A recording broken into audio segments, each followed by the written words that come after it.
Up, Flooring family? Welcome to the Huddle. Recording in progress. Hey, recording.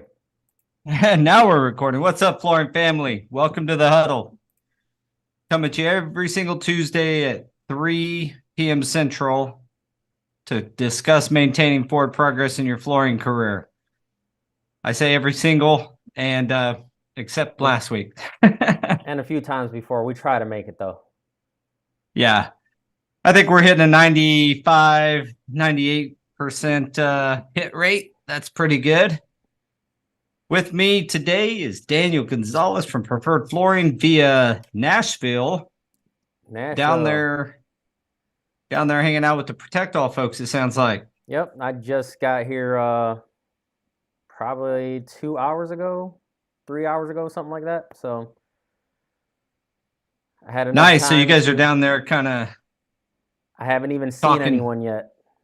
Oh, gotcha. All right. I got up here, I put everything together, and then just went and checked the pool out real quick, and then hopped on. Well, we appreciate you being so diligent, not leaving me alone today. So today's topic is hiring and training installers. Look, if we had the exact answer, we would be proposing the solution to the entire industry. But I think this is more of a discussion about successes and failures on what I've experienced being in flooring for over 20 years, and what Daniel, and if Jose jumps on here, what Preferred Flooring, kind of their side. I'll also speak kind of what it took for me to get in the industry. So I want to open with this. One of the things that I found is a good common denominator on good installers, guys who have been doing it for quite a while and do good quality work. Almost always they love the finished product. Like that's what they love. That's the part that they love. They love like walking into a building or a home and transforming it within days or weeks of them being there, because we're the finishing touch.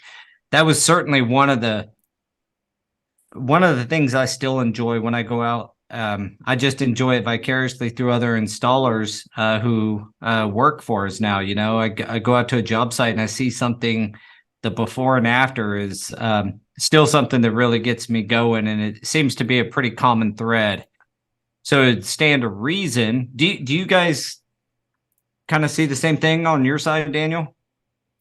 Like, I'm sorry, I'm trying to get this link over to my brother. Oh, gotcha. Well, I think it stands to reason if this is part of us. It's kind of like an artist and seeing this thing come together and a project kind of come together from a you unfinished. Yeah, because you just think of people in general, and we like that instant gratification, right? We touch on this numerous times, and there's nothing better than being able to see what you've done from the start of the day to the end of the day and knowing I'm the one that did that, right? I think that especially like early on, that's how it started with me. It's like, did I always want to do flooring? Absolutely not. But there was that point where you do something and you finally do it yourself and you're like, I did that. Yeah, dude, it's that satisfaction of completing something or doing something that's kind of maybe a complicated layout or something that finishing that product. It's just something you can't get. Hey, Jose. It's just something you can't get by pushing a button in a factory, or being on an assembly line or something, like putting the same cigarette thing in a car for 40 years. So I think that one of the things in hiring installers, you're looking for someone who finds satisfaction in completing things, and you can formalize, and this is kind of geared more towards employee installers. So for everybody who uses subs, we use subs, they do too. But for everybody using subs, this is probably more pointed to the employee installer side. But finding people and asking the questions that can, in an interview, that can kind of bring out that, like, do you find satisfaction in completing projects, or what's your favorite part of starting a project? A lot of them will say finishing it. So there's a lot of ways of hiring.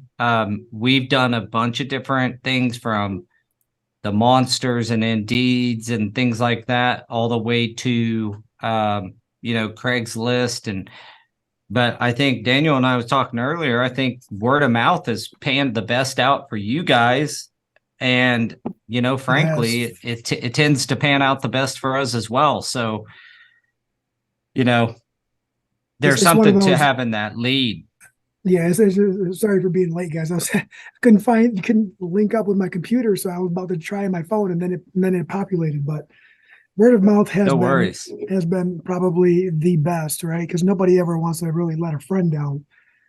But it does happen, and when it does happen, you're always a little bummed out, more than you would be if it wasn't a lifetime friend, right? Or someone you got to deal with the rest of your life. But everyone's got to live their life, and you can only be upset for so long. But it's one of those, I'm here to learn from everyone too, because there is no foolproof way. There is no. That's what I think I wanted to point out. This is an art. There is no science to this. Mm-hmm. We are trying a new method. We're going to launch a web page. It's going to have a questionnaire on the second page, and then we're going to send them through a video interview to try to weed out what we found when we go with a Craigslist or an Indeed, is you get so many people who are just applying to every single job that they see. Yeah, dude. And it's like a mountain of applications and resumes, and you might get 2 out of it, maybe. And that's if you are diligent enough to stick with it and go through the entire pile and not start so I don't know that those sites are the best. We haven't had a lot of success on them. We just get a lot of tire kickers, to be honest with you. But this is not to manipulate the technology and use it and to their advantage, right? Like we actually get quite a few hits from like people like across the country saying, "Hey, I'll come work for you. I have experience," but then it's like, I can't pay for your relocation costs. Like we're not big enough to do something like that. And that's what someone's looking for. They're looking for like to help them out, so to come over here and start. And we're just not at that level to be able to offer something like that. Oh, well, and even if you were, it's really risky, right? Because you pay the relocation costs, and you can do it in a way that, is tiered. We've done it before, not for installers, but for project managers. But to be frank with you, I lost $3,500 not 5 months ago on that deal. We learned our lesson. Like, okay, we've done it. This was our 3rd or 4th time doing this. First time we got burned this way, but the guy poofed after he got the money. So we decided, okay, if you can't afford to get here, then we're willing to reimburse your costs, but not pay for them up front. So that's what I would recommend to anybody, is if you are going to do it, they come, get themselves there on their own accord, and then you can reimburse some of the costs, whatever you guys feel, you can work out. But, paying up front has bit us in the rear end. We lost like $3,500. To me, I always look at how big of a job I have to do to make $3,500. Yeah, we do the same. You know what I mean? And I'm like, God, dog, I just did a $20,000 job for free, right? Or $30,000 job for free, and that's kind of how I quit it in my mind. So that's one thing I would say, is like reimburse travel costs if you are going to pay or help somebody relocate. I also say I've never paid for somebody's complete cost. Like if they're there's a reason they're in that dire of a strait that they can't get here, then they typically come with a ton of baggage. Right. And that reimbursement, we've been talking about that too, even with training, because we've just seen money fly out the window these past few years where it's like, hey, we want to, they say they want training, and then you send them to training, and then like they're gone, and that training stays with them. So absolutely, we'll do, we're thinking about doing that reimbursement to where it's like, all right, you pay the upfront cost, and then you'll get it back, on a weekly or monthly basis. That way we're not out of pocket for everything. And then that way, if you end up leaving tomorrow, that's not my certification anyways. Yeah. Because here's the truth. Like, you're not going to get a non-compete on an installer to stick. You can't do it. I don't care where you're at in the country, how strong. In Kansas, non-competes are pretty weak from the way the legislation looks at it, like court cases and stuff. Plenty of them get overthrown. The courts just don't like to hamstring employees from being able to do their job. And in the skilled trades, they're not going to work. So you your can't best stop bet, someone from working. Yeah, it's like how are you going to have a stronghold over someone's career, right? Like, they've earned that no matter who they've worked with. We'll never do that to anybody, because even though it's hard to accept the loss of the dollars and cents invested, I know me as an individual, I would really, really be upset if I felt like someone was trying to control my direction. I wouldn't have it. Yeah, we never do it for installers. We have done it with PMs, but our non-compete is written in a way that's very defensible, because we only have 6 months, and that's it. Like, we just need 6 months to get our feet around the projects you've sold, and contact our clients, and make sure they know they're still going to be taken care of. We need 6 months. So it's 6 months, and I beat one for a guy, competitor of mine had a non-compete on, and we won, but it was 2 years, 250 miles. Judges aren't going to uphold that. This is people's livelihoods. So non-competes are good if you can get them enforced. I wouldn't say they're good for installers. I would never put one on an installer, but if you have a client-facing person, like a salesperson or a project manager or something, they can be enforceable. I would just say make them really short time frame and small radius. Like, you can't make a guy move away from his home. To me, that just is ridiculous. First off. Secondly, like, it doesn't need to be 2 years. 6 months is plenty of time for you to get your footing with your clients and make sure they're taken care of. And then that guy goes work for someone else and starts calling your clients and trying to get work. Well, you just got to be better than that. So unfortunately, that's just part of being a business owner. Yeah. When we're talking about installers, I mean, the old way of hiring, unfortunately, is starting to dry up. And that's why I think this conversation is needed. And that is the dad having a son coming into the business, or a couple of nephews or something.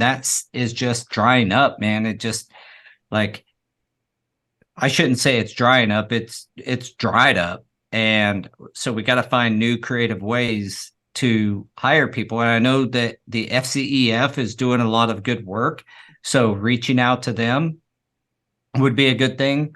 Coming down the pipe, we have some new things with Go Carerra that'll help, called Jumpstart, where once we launch Jumpstart, any installer in our network can hire off of that Jumpstart board, but so can companies. So if, for example, if Jumpstart's good and you get a couple of new helpers that come on the Jumpstart board that have went through some level of training through the FCEF, they'll go on our Jumpstart board. And if they're close enough, maybe you guys as a company can hire them. Stuart and Associates as a company could hire. So we're trying to foster a way to get new people in onto a board where we're not having to decipher through line cooks and And you know what I'm saying? Like, right, it's specific to our needs in our industry, and that's everybody else has it.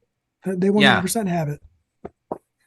So I think there's some new ways that we're trying out at Stewart and Associates. Like I said, if this works out, I'm gonna share it with everybody, like for free. I just want more installers in our industry. So if it works out for us, I'll be putting it on the Huddle on exactly what we did and how you guys can do it.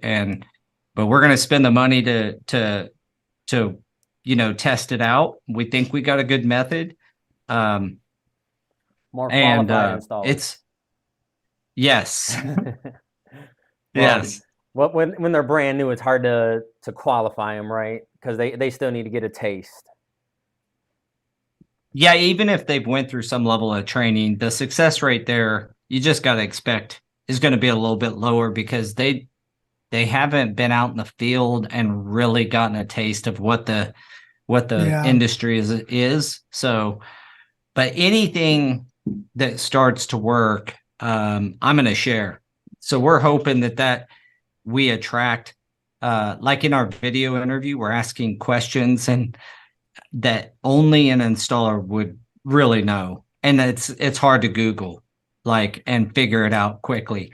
And the video interview side of this is basically the basic setup is there'll be a landing page about the benefits of getting into the flooring industry and how robust our industry really is, but we need more installers, and come one, come all, regardless of sex, gender, race, any of that. Please consider flooring as a viable option for a career. If they go through that and they fill out our questionnaire, it's just questions, written questions. They type in their answers. That comes in, and each answer will have a number value to it. And if they score a certain amount, then we will invite them to a video interview. With that video interview, it will be questions posed on the screen, and then they answer them live, just like this. But they only have like a minute. So you're not going to be Googling and trying to find the answer. You'll run out of time. What was the question again? So we try to make it tight so that they can't just, Google the answer, and you'll know if they do really. But it's meant to kind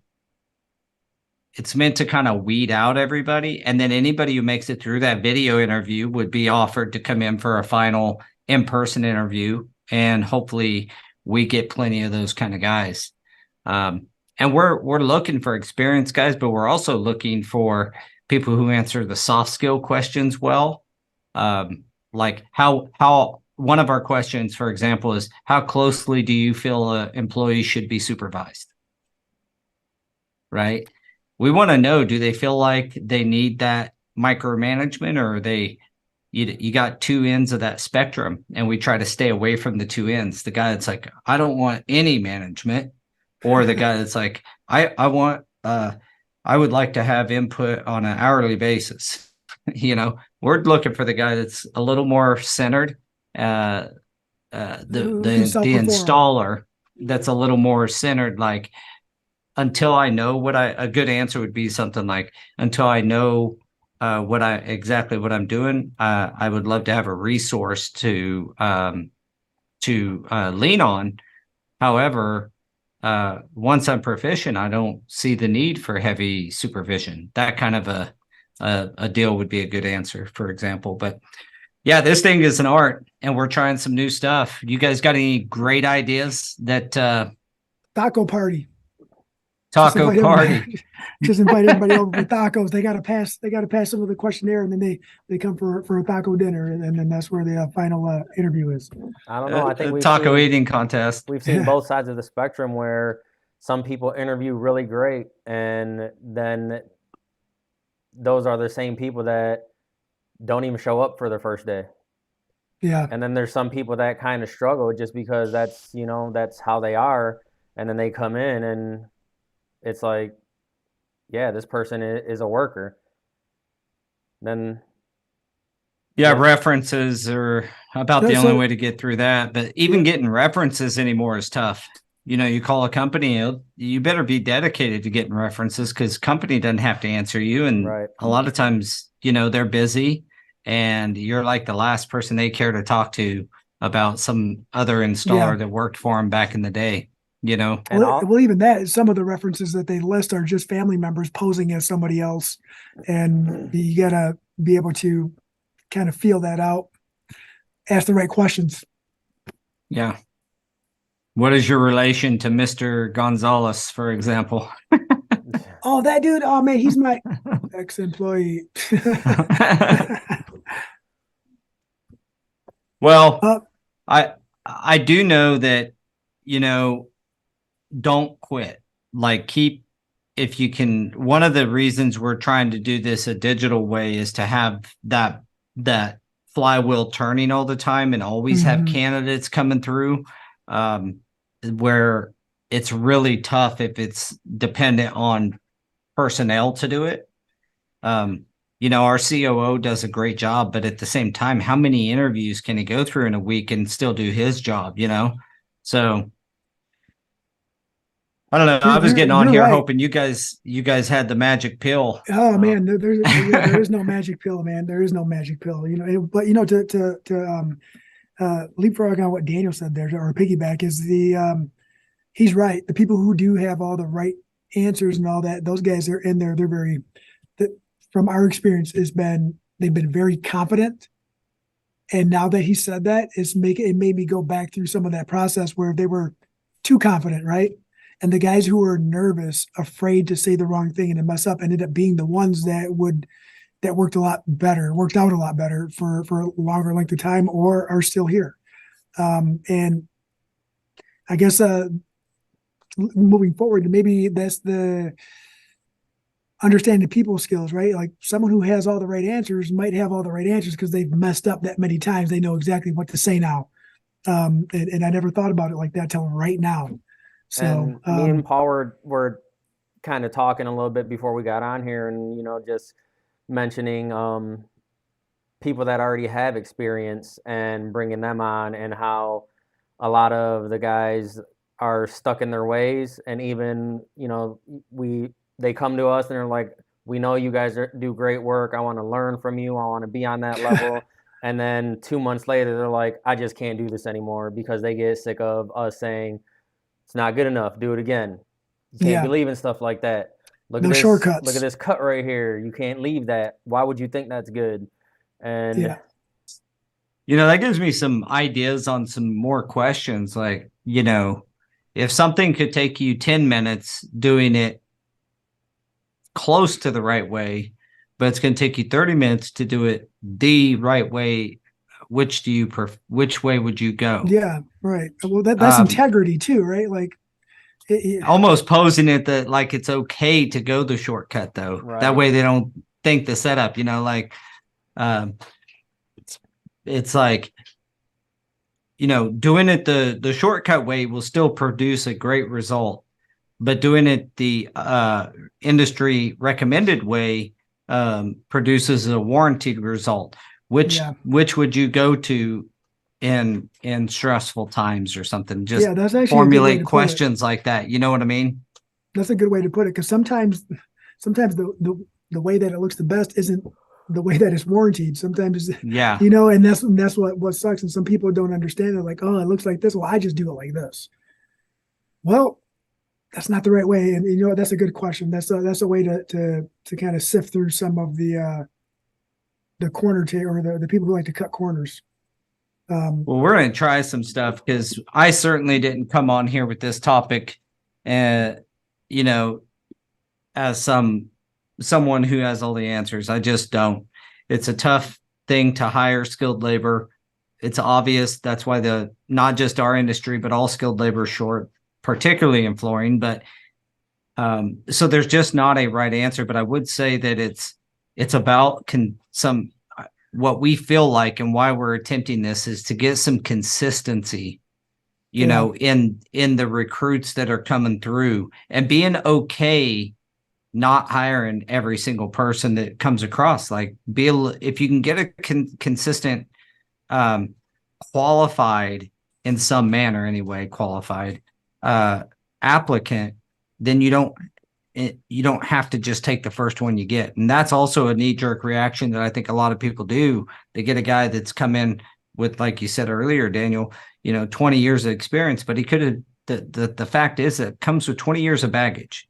And it could be, if they're not teachable, and that is one of our questions, is on a scale of 1 to 10, rate yourself on how teachable you are. And then we ask another question later that's similar but different, which is, are you a quick learner or do you need more instruction? Right. And there's no right or wrong answer to that question, by the way. That's a 0-point question, meaning either way they answer, it doesn't move them up or down. It's just knowledge on our side. And I think that's where, like, these younger kids coming into the workforce right now, it's harder because it's the participation trophy kids that are coming in right now, and they've always had that to where they didn't have to work to earn something, so they think that you're just supposed to give it to them regardless of the way that they're working or behaving at work and stuff like that. So it just makes it that much harder, because the kids that, if you think about like our kids, they're in sports, right? Because we want them to be coachable. Being coachable, converts over to being teachable. So it kind of goes all hand in hand. But when you're just handed stuff like, hey, good job, even to the kids that were crying the whole time when, you take them out because someone else has the play. Mm-hmm. It's funny you say that, because yesterday I was late to my nephew's game. I wanted to go help him out. And afterwards, they won the game. And I gave him a little bit of, like, kind of give him a little boost during the game, because he's a little scared when he's up to bat, and he's timid. And he's like, hey, what do I do? And I answered his questions, and he didn't do anything I said. And then after the game, they were like, his coach was like, good job. And I said, don't lie to him. Like it does. If you tell him that's a good job, he thinks that he has nothing to strive for, right? Like you can tell him great effort, but don't tell him good job. Hey, right? guys, I got to run though, because they wanted me down there like 10 minutes ago, and I told them I was going to be late. Well, thanks for joining today, Daniel, and fitting us in, my friend. Dirk says that he just wanted to share with everyone that he got an offer on a project, 12-unit apartments, LVP, for $1 a square foot and $0 for prep. And I know that's all regional. That's all regional, but that is very laughable over here. And after you said the taco comment, Jimmy said he's had our tacos in Southside. He's moving to Grand Rapids. Let's go. That's my boy. Come on. It's working. Right? Mr. Salisbury Steak. Let's go. All right, guys. Take it easy. I wish I could stay streaming, but it'll just stay streaming the whole time I'm gone. No worries. Thanks for coming in. Yep. Put a timer on it. I tried. It didn't work. All right.